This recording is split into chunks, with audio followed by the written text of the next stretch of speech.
Lastly, I wanted to ask you, and this is kind of I guess, a human being question. I think you and I are similar in that I'm kind of just dumbfounded as an investigative reporter. I think not that it's easy to break stories, but like in a normal journalistic world, you know, you breaking this amazing story on Andrew Cuomo, which you in the Daily Poster broke like almost a year ago, on him basically handing out, you know, corporate liability shields as he sent old people to their deaths. I mean, that would be on the front page of every newspaper, and it would just be like lightning because that's just corruption. But it's gotten attention, but he's basically been able to kind of surf it out. Obviously, there's other stuff with him, the sexual harassment allegations, the preferable treatment for his son and his brother, Chris Cuomo, and his family getting, you know, COVID testing delivery.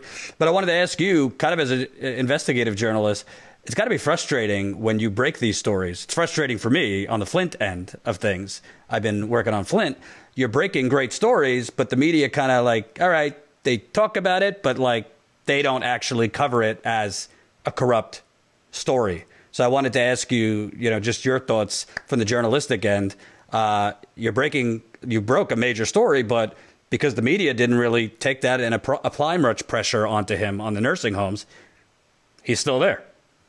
Yeah, I mean, look, you know, it's a question of impact. How do you have impact when you do reporting? I mean, I would say, look, I'm most gratified on that story that you mentioned about Cuomo and corporate immunity, that the New York legislature, both houses of the New York legislature, have voted to repeal that law. And the legislators who led the fight to repeal that law, you know, publicly said that they would. That part of what helped them do that was the reporting that we did. So I think, yeah, Andrew Cuomo is still there, but hopefully, I mean, he has to decide whether to sign that law or not, but hopefully that law will be repealed. And so that is impact. Now, I certainly agree with you that we live in a media environment in which substance is a very small part of the pie. Prognostication, punditry, and speculation, horse race politics, all that nonsense is a much larger slice of the pie. But I also think that there are more conduits for people to get information now. I think that we are in and maybe this is just me being overly optimistic, but I believe that as dark a moment as it is for the traditional media industry, that you've seen mass layoffs of good journalists.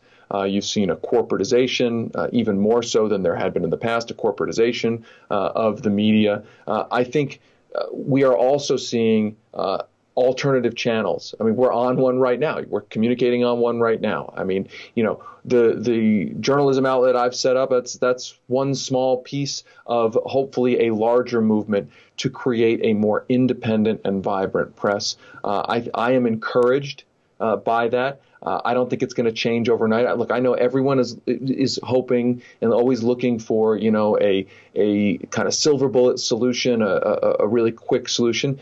Unfortunately, there are no, I don't believe, quick solutions to a 40 or 50-year corporatization of the media, a disconnection of the media from the population. Not to idealize the past, by the way. There were plenty of problems back in the Citizen Kane era and the like. But my point is that it's going to take a lot of work over a relatively long period of time to build a much more vibrant press that is able to not only report out stories, but to consistently focus in on the substance of stories over not just one news cycle, but many news cycles, and to really create a different kind of information ecosystem. But again, I am optimistic that that is what's happening right now. I just know that it's not going to happen tomorrow, or the completion of that project is not going to happen tomorrow or next week or next month.